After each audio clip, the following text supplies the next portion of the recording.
The rain came down in sheets that Tuesday evening, the kind of steady, relentless rain that makes the whole world feel quieter somehow. The kind that blurs streetlights into soft halos and turns ordinary roads into rivers of reflected blue and gold.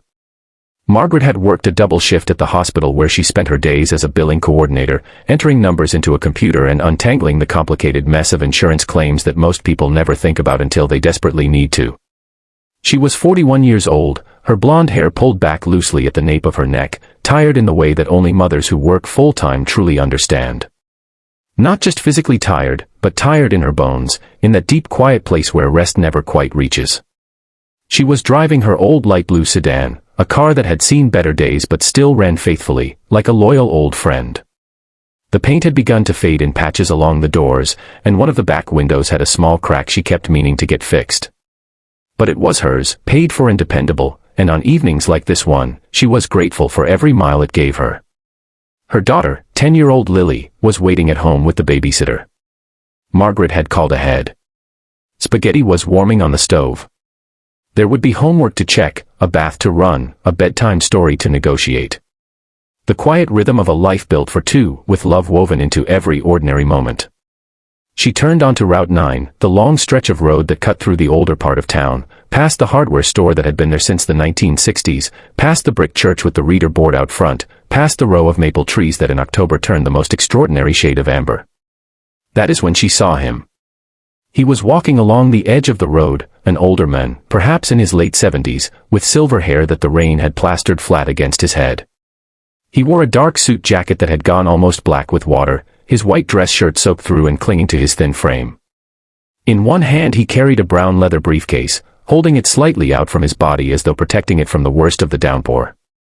With his other hand he shielded his eyes, squinting through the rain at the road ahead. He walked slowly, deliberately, the way a person walks when they have no choice but to keep moving even though every step costs them something. Margaret slowed down without thinking about it, the way you slow down when something in you recognizes something in another person. She pulled alongside him and rolled down her window, and the rain came in immediately, cold and sharp against her cheek. He turned at the sound of the car, startled, his hand still pressed to his forehead like a visor. She leaned out slightly and called to him through the rain. "Get in. Please. Let me take you home." He hesitated. She could see it in his face, that particular hesitation of a man from another generation, a man who had spent a lifetime being the one who helped rather than the one who was helped. There was dignity in his posture even now, even soaked to the bone and shivering slightly in the June rain. She gave him a warm, uncomplicated smile. The kind you give someone when you want them to know there are no strings attached. "I am a mother," she said simply. "I cannot drive past you. It is not in me." Something in those words seemed to reach him. His shoulders, which had been held carefully straight, softened just slightly. He nodded once, a small formal nod, and walked around to the passenger side. He got in carefully, setting his briefcase on the floor between his feet, and immediately reached for his seatbelt before he had even finished settling into the seat. She noticed that.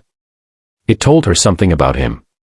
"I apologize for the wet," he said, his voice deep and measured, a voice accustomed to being listened to. "You are absolutely fine," Margaret said, pulling back onto the road.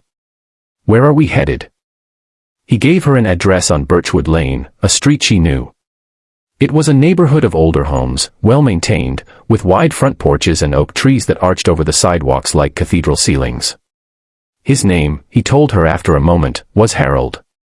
Harold Whitmore. He said his full name with a quiet formality that made her think of a time when names meant something slightly more than they do now, when you introduced yourself completely because it was a way of being accountable to another person. She told him her name. Margaret Calloway. He nodded as though filing it away carefully. The rain drummed on the roof of the car. The wipers swept back and forth in their steady, hypnotic rhythm.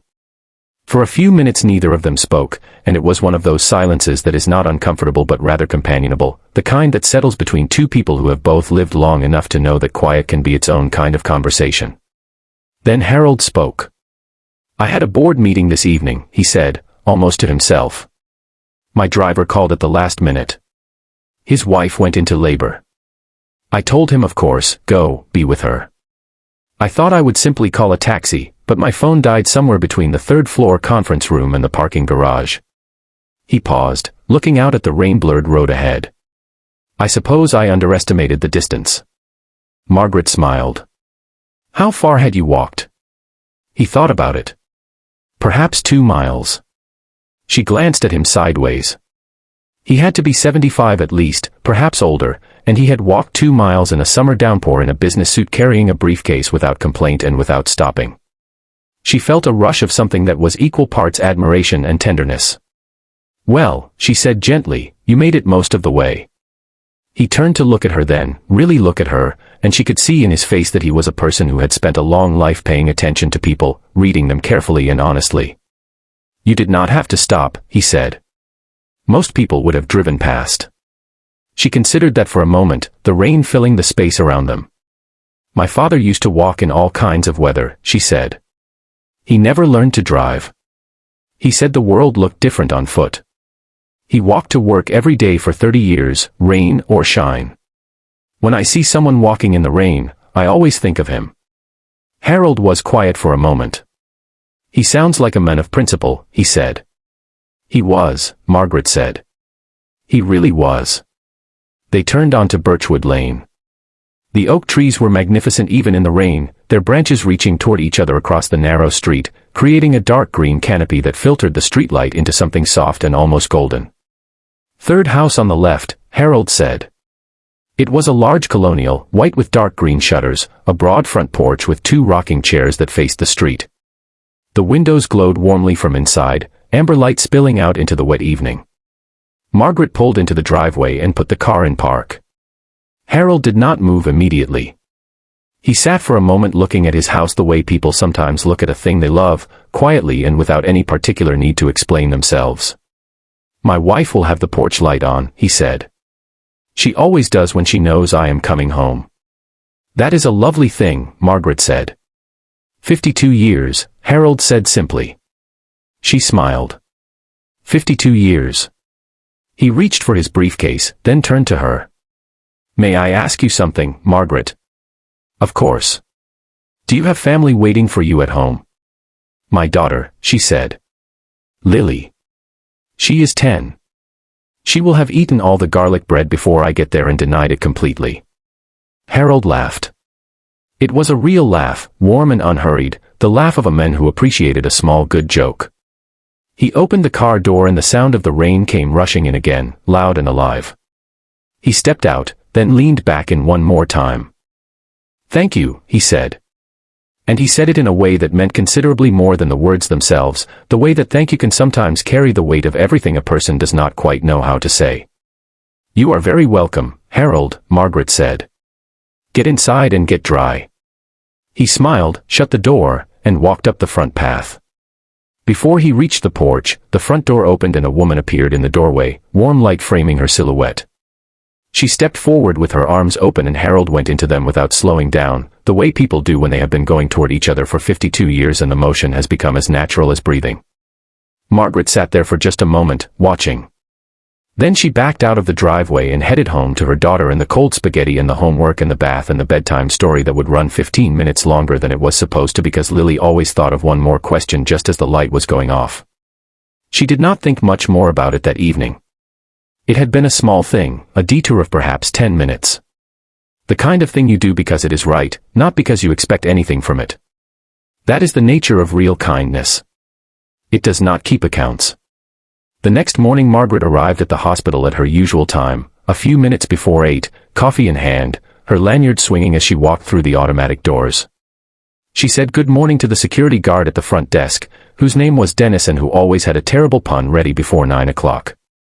She took the elevator to the 3rd floor where the billing offices were housed in a long open room full of cubicles and the particular hum of fluorescent lighting and keyboards. She had barely sat down when her supervisor appeared at the entrance to her cubicle. Margaret, she said, her voice carrying a note of something unusual. Careful and measured. There is someone here to see you. Margaret looked up. Me. Her supervisor nodded. Conference room B. Margaret walked down the hallway with a small thread of uncertainty winding through her. She was not in any trouble that she knew of. She had not made any significant errors recently, had not missed any deadlines. But there was something in her supervisor's expression that she could not quite read. She opened the door to conference room B. Harold Whitmore was sitting at the far end of the table. He was dressed differently today. The dark suit had been replaced by a lighter one, gray with a subtle stripe, and he looked rested, composed, thoroughly himself. On the table in front of him was a manila envelope and beside it, a small arrangement of white flowers in a simple glass vase. He rose when she entered, which told her something about him again. "Good morning, Margaret," he said. She stood in the doorway for a moment, piecing it together. "Harold," she said slowly. "What are you doing here?" He gestured to the chair across from him. "Please, sit. I hope I have not frightened you." She sat down. He sat down. He folded his hands on the table in the careful way of a man who has run many meetings and understands the value of not rushing the beginning of things. "I owe you an explanation," he said. "I imagine you did not know last night that the hospital you work for is currently seeking a significant capital investment for its new cardiac wing." She blinked. "I handle billing," she said. "I do not know much about the capital side of things." He smiled. "Harold Whitmore," he said, and this time his full name carried a different weight. "My family has a foundation. We have been considering several hospitals in the region for a substantial endowment. The cardiac wing here has been on our short list for some time." He paused, letting that land quietly. "Last night I was traveling home from a meeting downtown where we discussed the final decision. I had made up my mind before my driver left, before my phone died, before I found myself walking in the rain." He looked at her steadily. "But you are the first person from this institution I have met in a purely human context. Without introductions or agendas or presentations. Just a woman who saw someone walking in the rain and stopped." Margaret was quiet. "I want you to know," he continued, "that the endowment will proceed. But I wanted to come here this morning not to make a transaction but to say something that I think gets lost too easily in the world as it moves these days." He pushed the manila envelope to the side slightly. It was not the thing he had come to say. It was peripheral. "What you did last night was simple," he said. "You stopped. You offered a dry seat and a warm manner to a wet old man and you asked for nothing and expected nothing. You told me about your father. You made me laugh. And then you went home to your daughter without a second thought." He looked down at his folded hands for a moment. "I have been in business for 50 years. I have shaken hands with senators and signed documents that moved considerable amounts of money from one place to another. And I can tell you with great confidence that the single most undervalued currency in the world is simple human decency. The willingness to slow down. To see someone. To stop." Margaret felt something rise in her chest, something warm and a little unexpected, the feeling of being witnessed in an ordinary moment you did not know anyone was paying attention to. "I just did what felt right," she said. "Yes," Harold said. "That is exactly it." He slid the manila envelope across the table then. "This is the formal paperwork for the endowment. The cardiac wing has been fully funded. 500 beds, the latest imaging equipment, a pediatric cardiac unit. It was already decided. But I wanted you to know that this hospital, your hospital, was chosen in part because of the culture of care I witnessed last evening. Institutions reflect the people inside them. And the people inside this one, at least the one I met, are worth investing in." Margaret did not speak for a long moment. She thought of her father walking to work in all weather for 30 years. She thought of Lily eating the last of the garlic bread with that particular expression of complete innocence. She thought of Harold walking through the rain with his briefcase held carefully out to one side, protecting something he valued even when everything else was soaked through. She thought about how the smallest moments are rarely small. "Thank you," she finally said. "Not for the endowment, though I know what it will mean for so many people here. But for coming back. For taking the time to say what you said. I think I needed to hear it."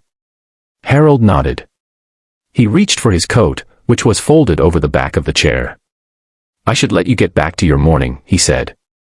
"I am sure you have a great many insurance claims to untangle." She laughed softly. "Every day." He stood and extended his hand across the table. She shook it. His grip was firm and warm. Give my best to Lily, he said. I will. He walked to the door, then paused with his hand on the frame. Your father, he said. The man who walked everywhere. He raised someone extraordinary. I hope he knew that. He left before she could answer, which was perhaps the kindest way to leave, giving a person room to hold something precious without having to respond to it right away. Margaret sat in conference room B for a while after he had gone. The fluorescent lights hummed. Somewhere down the hall a phone rang twice and stopped. Through the window she could see the sky clearing, the last of the rain clouds pulling back to reveal a pale morning blue, the kind that only comes after a long night of rain, fresh and clean and full of quiet promise. She thought about kindness and how it so rarely announces itself in advance. How you almost never know, in the moment you choose it, what it will mean. How it lives in the ordinary, in the open window of a tired car on a rainy road, in a warm smile and a simple offer, in slowing down when everything in the world is telling you to keep moving. She thought about all the people who drive past. And all the ones who stop. She picked up the manila envelope and held it for a moment, thinking of the cardiac wing that would be built, of the children who would be treated there, of the families who would sit in waiting rooms and receive good news they had been afraid to hope for. All of it downstream from a Tuesday evening rain and a woman who had learned something important from a man who walked to work. The thread of it going forward, invisible and unbroken. That evening she picked Lily up from the babysitters a little earlier than usual. They stopped at the grocery store on the way home and bought the ingredients for Lily's favorite meal, chicken piccata with roasted potatoes, a meal that took longer to make than spaghetti and made more dishes but was worth every minute of it. While they cooked together, Margaret told her daughter a story. Not the whole story, not yet. But the part about an old man walking in the rain with a briefcase, trying to get home to his wife of 52 years. About stopping. About the porch light that was always on. Lily listened with the serious, focused attention of a 10-year-old who knows she is being told something important even before she understands exactly what it is. Is that why we always stop when someone needs help? She asked, stirring the sauce carefully the way she had been shown. Margaret looked at her daughter, at her serious little face and her careful hands. Yes, she said. That is exactly why. The kitchen smelled of lemon and butter and garlic. Outside, the evening was cool and clear after the rain, the kind of evening where you can hear the whole neighborhood at once, the laughter from someone's yard 2 houses down, a dog barking once and then going quiet, the sound of children being called inside as the light faded. It was ordinary in all the best ways. And Margaret Calloway, billing coordinator, single mother, daughter of a man who walked to work for 30 years, stood in her kitchen with her daughter and felt the particular, irreplaceable warmth of a life lived with her heart pointed in the right direction. The porch light was on. It had always been on.